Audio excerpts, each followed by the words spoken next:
Game changer movie నుండి second సింగిల్గా వచ్చిన సాంగ్ మనకి రామ్ మచ్చా మచ్చా అనేది. ఫస్ట్ సాంగ్ జరగండి అన్నది డీసెంట్ హిట్ అవ్వగా, ఈ సెకండ్ సాంగ్ వచ్చేసరికి అసలు మినిమం క్యాచీ ట్యూనే లేదు, ఒక క్యాచీ స్టెప్ లేదు, ఏమీ కూడా లేదని చెప్పుకోవాలి. ఫ్రాంక్గా మాట్లాడుకుంటే అసలు గేమ్ చేంజర్ మీద స్టార్టింగ్ నుండి ఒక్క హైప్ తెచ్చే థింగ్ కూడా లేదు, కనీసం ఒక గ్లిమ్స్ కూడా లేదు. గేమ్ చేంజర్ మోషన్ పోస్టర్ అప్పుడెప్పుడు 2 ఏళ్ళ క్రితం దించారు, అదే.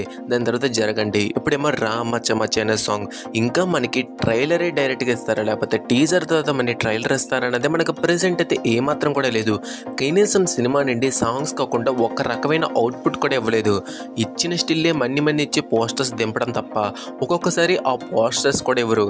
కానీ ప్రెజెంట్ మనకి రీసెంట్గా రిలీజ్ చేసిన రామ్ మచ్చా మచ్చా అనే సాంగ్ మాత్రం చాలా బ్యాక్లాస్ని అయితే ఫేస్ చేస్తున్నది. మెయిన్గానే ఇందులో రామ్ చరణ్ గారి డ్యాన్స్లు ఏవి కూడా ఒక్క హుక్ స్టెప్ లేకుండా అసలు మినిమం ఏది కూడా నచ్చట్లేదు. ట్యూన్ దగ్గర నుంచి స్టెప్స్ వరకు ఏదైనా సరే, ఇంక్లూడింగ్ ఫ్యాన్స్ కూడా. మన ఇది పక్కన పెడితే మనకి ఈ సాంగ్ వచ్చేసరికి ఒక్క రోజులో ఎక్కువ మిలియన్ వ్యూస్ని సంపాదించుకున్న సాంగ్ నెంబర్ 1 ప్లేస్లోకి వెళ్ళింది. సో మరి అంత వ్యూస్ వచ్చాయి కదా, బాగుందా అనుకుంటే ఏమి కూడా బాగాలేదనే చెప్పుకోవాలి నా ఉద్దేశం ప్రకారం అయితే. 2024లో రిలీజ్ అయిన టాలీవుడ్ సాంగ్స్లో ఎక్కువ వ్యూస్ సంపాదించుకున్న సాంగ్లో నెంబర్ 1 ప్లేస్లో రామ్ మచ్చా మచ్చా ఉంటే, సెకండ్ ప్లేస్లో చుట్టమల్ల సాంగ్, థర్డ్ ప్లేస్లో సూసేకి పుష్ప సాంగ్ అయితే ఉందన్నమాట.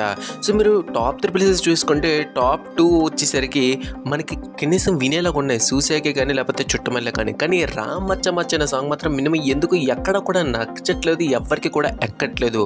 మరొకవేళ స్లో పాయిజన్ అని చెప్పి తమన్ గారు ఏమైనా రీసెంట్గా ఎక్స్పెరిమెంట్ ట్రై చేశారా అన్నది మనకైతే తెలీదు. సో మరి ఎలా చూసుకున్నా సరే ఇప్పటి వరకు గేమ్ చేంజర్ నుంచి ఒక ఎగ్జైటింగ్ అప్డేట్ కూడా లేదు. కనీసం ఇంకా 2 సాంగ్స్ బ్యాలెన్స్ ఉందంటున్నారు, ఆ 2 సాంగ్స్లో అయినా లేకపోతే ట్రైలర్లో అయినా ఎంత కొంత హైప్ తెప్పించే సాంగ్స్ అయితే కావాలి, కంటెంట్ అయితే కావాలి.